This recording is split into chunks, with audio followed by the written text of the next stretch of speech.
चलो अब सामाजिक विज्ञान के प्रश्न बैंक के आगे के प्रश्नों को देख लेते हैं। तो अध्याय 17वां को देखना है हमें, और जल्द से जल्द मैं जितने भी इसमें अध्याय प्रश्न बैंक में सारे अध्याय को मैं जल्द से जल्द कंप्लीट करा दूंगा। तो चलो शुरू करते हैं। तो सही विकल्प का चयन कीजिए। तो यहाँ पे पहला प्रश्न देख लेते हैं। फेडकोर संगठन सक्रिय है, तो कहाँ सक्रिय है? तो ये है बोल्विया में सक्रिय है। तो यहाँ पे आपको लेना है बोल्विया लेना है।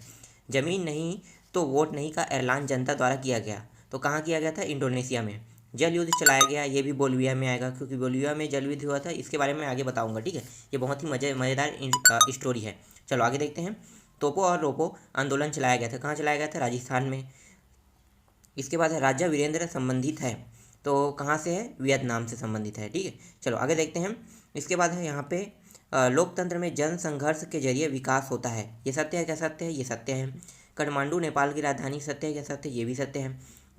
ब्रह्म समाज एक सामाजिक आंदोलन था, ये सत्य है क्या? सत्य है, ये सत्य है, ठीक है। ब्रह्म समाज की स्थापना राजा राम मोहन राय ने किया था, ये एक सामाजिक आंदोलन था। चलो आगे देखते हैं। इसके बाद है दबाव समूह राजनीति के प्रत्यक्ष भाग लेते हैं, तो ये सत्य है क्या? सत्य, ये सत्य है, ठीक है। आगे देखो, भारत में बहुजन समाज पार्टी एक दबाव समूह था, ये सत्य है क्या? सत्य है, ये भी असत्य है, ठीक है। चलो आगे देखते हैं। खाली स्थान की पूर्ति कीजिए, तो यहाँ पे देख लेते हैं। खाली स्थान नेपाल की राजधानी है, तो नेपाल की राजधानी कौन है? काठमांडू। यहाँ पे क्या लेना है आपको? काठमांडू लेना है, ठीक है। इसके बाद है खाली स्थान किसी विशेष तबके या समूह के हितों को बढ़ावा देने वाला संगठन है, तो यहाँ पे खाली स्थान में लेना है वर्ग विशेष हित समूह लेना है, ठीक है। चलो आगे देखते हैं। सेवा पार्टी अलायंस खालिस्तान का गठबंधन था, तो ये नेपाल था, ठीक है। नेपाल का गठबंधन था। चलो आगे देखो। DMK राजनीतिक दल खालिस्तान है, तो तमिलनाडु में है। चलो आगे देखो। चिपको आंदोलन एक खालिस्तान है, जो चिपको आंदोलन जो था एक दबाव समूह था।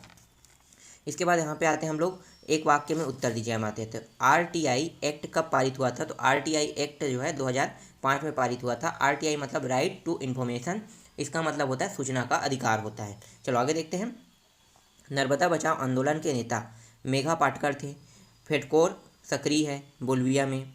सामाजिक आंदोलन क्या है? तो सामाजिक आंदोलन जो है व्यक्तियों और संगठन के विशाल समूह को सामाजिक आंदोलन कहते हैं।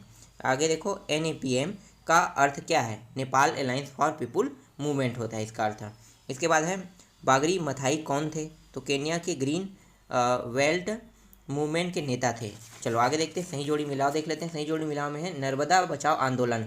नर्मदा बचाओ आंदोलन के तहत जो दबाव समूह उसमें काम कर रहे थे, तो उसमें जो जितने भी जो कूड़ा करकट है उसको साफ करवाने के लिए दबाव समूह लोग काम कर रहे थे, ठीक है। तो इसका मतलब क्या? दबाव समूह सरकार को दबाव बनाता है कि इसे साफ कीजिए, जैसे गंगा बचाओ योजना है उसी तरह से। तो यहाँ पे आपको लेना है दबाव समूह। लंबी अवधि का आंदोलन, तो यहाँ पे आपको लेना है खुदरा विक्रेता का संघ। इसके बाद है एक मुद्दे पर आधारित आंदोलन, तो एक मुद्दे पर आधारित आंदोलन में आपको लेना है महिला आंदोलन लेना है। राजनीति दल में आपको लेना है यहाँ पे असमगढ़ परिषद जो है जन कल्याण की दृष्टि से चलाया गया आंदोलन, तो यहाँ पे आपको लेना है लोक कल्याणकारी लेना है। इसके बाद प्रश्नों के उत्तर में आ जाते हैं। तो लघु उत्तरीय प्रश्न में आते हैं 2 नंबर, और आपको 4 नंबर के प्रश्न इस अध्याय से देखने को मिलेगा। तो 2 नंबर के प्रश्न में यहाँ पे पहले देखते हैं हम लोग, भारत के 5 दबाव समूह के नाम लिखे। तो देखो 5 दबाव समूह लिखना है। तो यहाँ पे देखो, यहाँ पे है वैसा समूह, व्यापार समूह, खेतीहार समूह, छात्र संगठन और पेशेवर समिति लिखा हुआ है। अब इसमें आपको सिर्फ 5 दबाव समूह के नाम लिखने हैं। ये तो उन क्षेत्रों में काम करने वाले दबाव समूह है, ठीक है। आपको सिर्फ इनमें नाम लिखना है, जैसे कि फिक्की है, यहाँ पे एसोचेम है, ठीक है, और एमओ है। तो इस तरह से सिर्फ आपको 5 लिखना है, जैसे ABVP है, NSUI है, एशिया है। ये सब क्या है? ये सब के सब दबाव समूह। तो इनमें सिर्फ आपको 5 लिखना है, ठीक है। लेकिन यहाँ पे मैंने 5 क्षेत्रों में भी दे दिया हूँ, ठीक है, यहाँ पे याद कर लेना। चलो आगे देखते हैं। सूचना का अधिकार क्या है? तो सूचना के अधिकार के बारे में मैंने अभी कुछ समय पहले आप लोग बताया था। राइट टू इन्फॉर्मेशन बोलते हैं उसे, सूचना के अधिकार को हिंदी में उसे सूचना के अधिकार के नाम से जाना जाता है, ठीक है। चलो इसका मतलब क्या होता है? सूचना का अधिकार का, अगर सूचना के अधिकार कहीं पे लगाया जाता है तो उसे सूचना पाने का पूरा अधिकार होता है, यही होता है सूचना का अधिकार, ठीक है। चलो आगे देखते हैं। फेडकोर संगठन क्या है? तो फेडकोर संगठन क्या है? तो यहाँ पे इसका आंसर लिखना है, ठीक है। फेडकोर के बारे में देखो, स्टोरी में आपको थोड़ा सा बता देता हूँ। ये बोल्विया में हुआ था, ठीक है। चलो आगे देखते हैं। फेडकोर आंदोलन बोल्विया देश से जुड़ा है। वर्ष 2000 में पानी के निजीकरण के विरोध में ये आंदोलन हुआ था। ये एक सामाजिक संस्था है। इनमें 3 बड़े सिंचाई संगठनों के संघ के सम्मिलित होने से ये संस्था फेडरेशन बन गई थी, ठीक है। ये इसका आंसर है। चलो आगे देखते हैं। दबाव समूह क्या है, 5 उदाहरण दीजिए। ठीक है, दबाव समूह के 5 उदाहरण।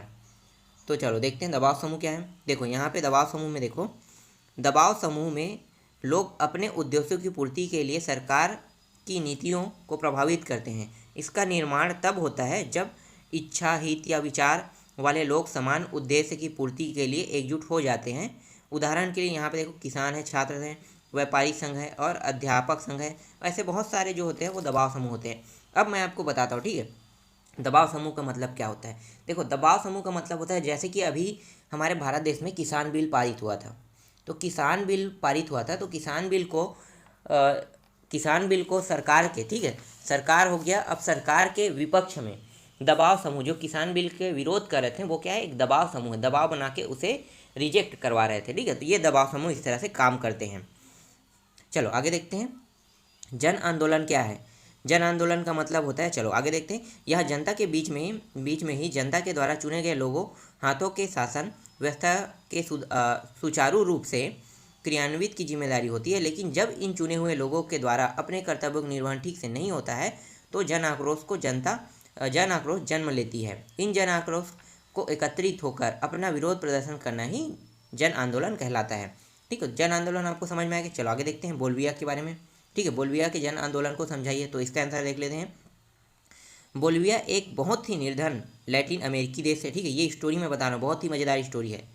तो बोलविया एक बहुत ही निर्धन लैटिन अमेरिकी देश है। विश्व बैंक के दबाव के कारण सरकार ने नगर इकाइयों का जल पर नियंत्रण छोड़ दिया तथा एक बहुराष्ट्रीय कंपनी को इसके अधिकार बेच दिया।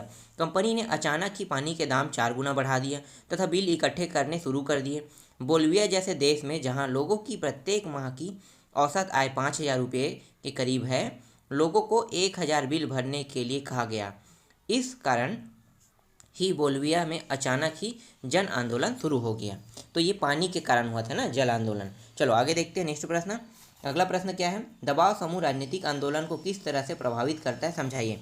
तो देखो, दबाव समूह किस तरह से करता है, तो यहाँ पे मैं आपको 1-2 बता देता हूँ। ठीक है, देखो, दबाव समूह और राजनीतिक आंदोलन अपने लक्ष्यों की प्राप्ति के लिए जनता का समर्थन और सहानुभूति प्राप्त करने के लिए प्रयास करते हैं। ठीक है, इसके बाद इसके लिए सूचना अभियान चलाना, बैठक आयोजन करना, अर्जी दायर करना आदि जैसे तरीकों का सहारा लेते हैं। अधिकतर समूह मीडिया को प्रभावित करते हैं। ठीक, जैसे कि अभी मैं आपको बता स्टोरी, ये कहना क्या चाहता है। तो देखो, अभी क्या हुआ था, अभी किसान बिल पारित हुआ था। ठीक है, तो किसान बिल पारित हुआ था, तो जितने भी किसान थे, ठीक है, पहले तो स्टार्टिंग में कुछ 1-2 किसान के माध्यम से ये चालू हुआ। उसके बाद क्या हुआ कि इस बिल में कुछ निगेटिव चीज़ दिखा गया, लोगों को बताया गया कि इसमें कुछ निगेटिव है जिसके कारण हमें हो सकता है भविष्य में नुकसान हो सकता है। तो धीरे धीरे लोगों ने क्या सोचा, सिर्फ सुनने के बाद वो लोग इकट्ठा होने लगे, और उसके बाद वहाँ पे क्या हुआ कि इकट्ठा होते होते बहुत बड़ा समूह हो गया, मतलब एक समूह के रूप में काम कर पूरे देश के लिए। तो इस तरह से वो समूह बना और वो दबाव समूह के रूप में काम किया, जिससे जो किसान बिल आया है उसे वापस सरकार ले ले। ठीक है, तो वैसे ही ये लोग काम करते हैं दबाव समूह में। चलो आगे देखते हैं।